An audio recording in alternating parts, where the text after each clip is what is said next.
us making efforts, effective efforts to protect the next generation. Okay. So, I would say if someone would claim that they're chosen, check their background. Okay? Check their background. Have they helped people? Are they able to teach? Do they make sense? Have they undergone through some hardship in life? That's one sign of chosen is oppression. Okay, a chosen one would start off with people trying to oppress them because they are totally different. Okay, so they are totally different.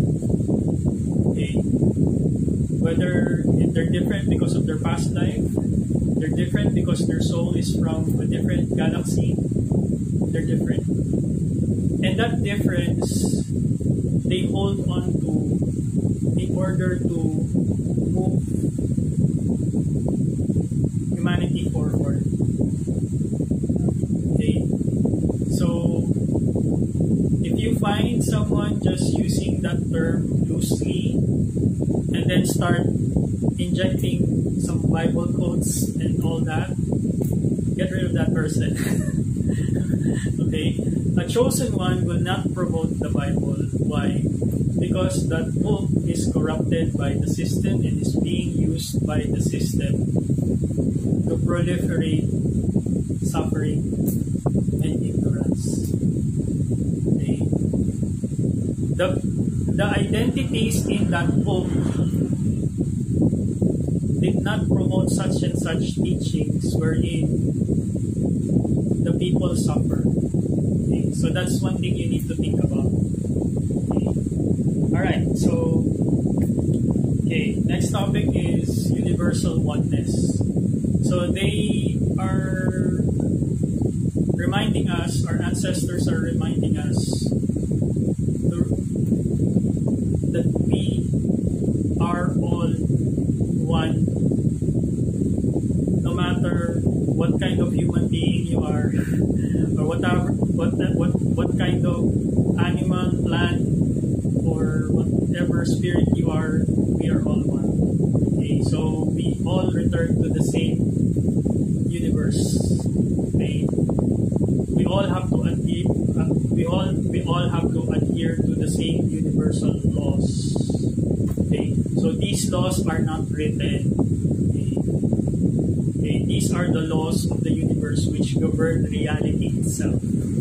Okay, a lot of us depend on the laws that are written, which is not beneficial. Okay, they're written, but they're not beneficial to humanity. Okay. Well, in fact, a lot of the laws that are written are suppressing humanity itself. Okay. Alright, programming and conditioning. So in this reality, the moment you're born like a product. Okay? You're treated like a product. And the moment you're born, you are programmed and conditioned to integrate into the system. Okay? So, there's a lot of unlearning that we have to do, no matter what age you are in. The next generation of kids have new information, so they will resist the programming. However, the last 4 generations that are still alive, that are functioning and maintaining the system, will resist. If you want to change your life completely and not become a slave, you have to unlearn everything that was taught to you by those who have created this false system. Okay. Why? Because if you don't, the next generation will not be able to create this current system will try to destroy itself, and then the next generation will have a hard time creating new systems. Okay. Either you acknowledge that the system, if you wake up naturally and realize that the system is not really helping you, good for you, then you can start taking action and start changing for the better. Okay. So for the unfortunate ones, some of them will have a wake-up call wherein the system itself will make your life difficult, and it will totally crash all of the programming that you have. So if you're the type of person who's stubborn and very clinging to the system, there will come a point wherein the system itself will crash you out, and you will be forced to reprogram yourself. Okay? So either you change by choice or you change by desperation. Okay? So everybody would have different experiences, whether you choose to change or you become desperate for change. Okay? So the difference is when you choose to change, you have a lot of control because you willfully gain effect. But if you are forced to change, that's a different story. So there's going to be a lot of struggle, and you will have to be brave enough to face those struggles and overcome those struggles, especially when the system itself is tearing you down, and in a manner wherein there's nowhere, it leaves nowhere to go. Okay? Okay. Alright, so 25 minutes. Okay, we got a lot of time. Alright. Okay, this is a very sensitive topic. Okay. So when I was discussing this, I was with my ancestors, I was both excited and also frustrated.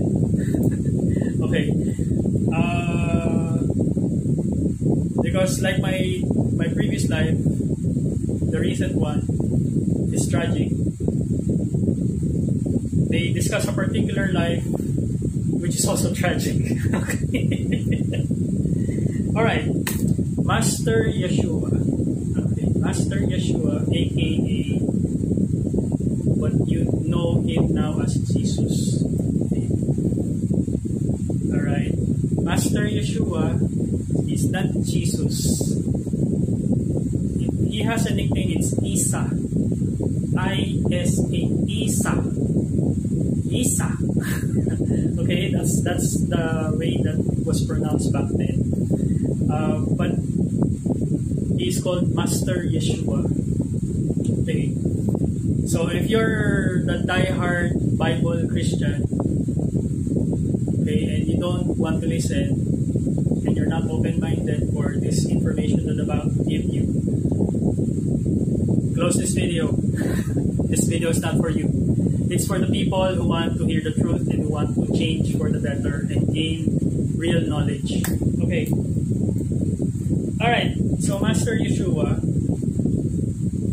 is also a volunteer, like moi.